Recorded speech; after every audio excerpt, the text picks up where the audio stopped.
Monsieur le secrétaire général, le sommet annuel de l'OTAN approche. Il se déroulera les 3 et 4 avril à Strasbourg, Kiel et Baden-Baden, avec la France et l'Allemagne comme nation hôte. Quels sont les grands enjeux de ce sommet? Les grands enjeux sont vraiment les relations entre l'OTAN et la Russie, nos opérations et nos missions, surtout l'opération la plus importante en Afghanistan, où la France participe pleinement, comme vous savez. Bien sûr, on discutera l'OTAN dans le 21e siècle.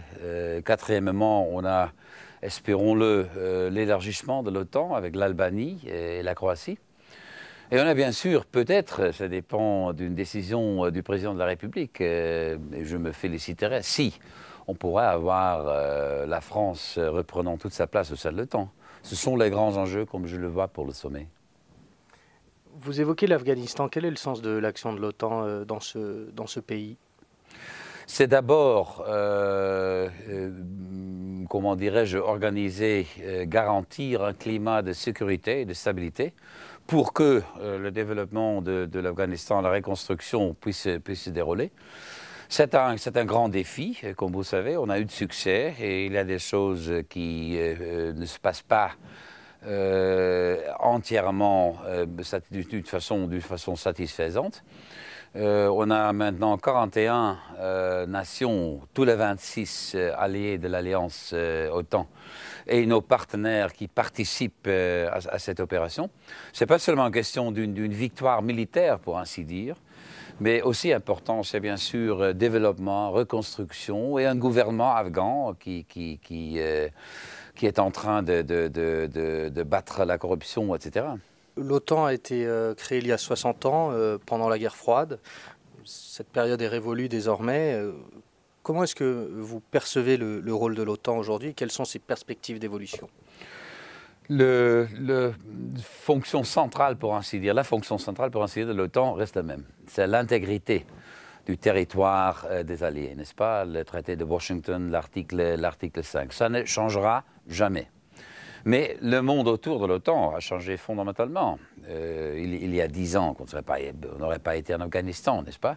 Ou au Kosovo, ou avoir une mission de la formation en Irak.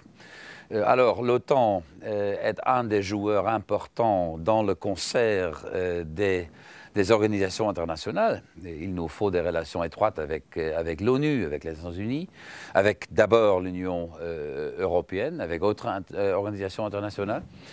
Il nous faut des partenaires. Pendant la guerre froide, c'était OTAN faisant la différence soi-même. Maintenant, il nous faut des partenaires, des organisations internationales, des partenaires comme l'Australie, la Nouvelle-Zélande, qui sont en train, nos partenaires européens qui ne sont pas membres de l'OTAN, qui sont avec nous en Afghanistan. On se bat contre le terrorisme. On a un rôle important dans le sens prolifération des armes de destruction massive. Alors, le mandat de l'OTAN, très souvent, presque dans tous les cas, sous mandat des Nations Unies, a changé. Vous arrivez bientôt au terme de votre mandat. Vous avez dirigé l'organisation pendant plus de 5 ans. Quel changement avez-vous observé dans le rôle joué par l'Alliance pendant cette période? Quel bilan en tirez-vous? Un grand changement, quoique on l'appelle la transformation au sein de l'OTAN, c'est une notion un peu difficile, mais c'est bien sûr l'OTAN au XXIe siècle. J'ai vu l'élargissement de l'OTAN. Avec 7 pays en 2004, j'espère de le voir pendant le sommet avec 2 autres en 2009, n'est-ce pas?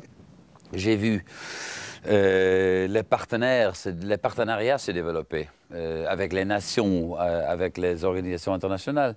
J'ai signé avec le secrétaire général des Nations Unies, Ban Ki-moon, un document pour coopération entre secrétariat et secrétariat. Alors, on a vu toutes sortes de développements. Quand j'ai entré janvier 2004, on avait moins que 6 000 hommes et femmes en Afghanistan. Maintenant, c'est plus que 56 000, n'est-ce pas? Il inclut un contingent français important. Alors, on a vu des grands changements. Il faut que l'OTAN se transforme. Transformation, ce n'est pas un événement, c'est une sorte de processus.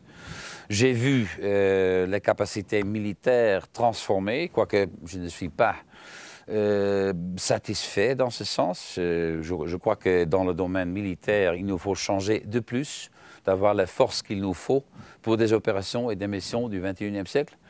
Alors, mais ça va sans doute continuer sous le leadership, pour utiliser l'anglais de mon successeur.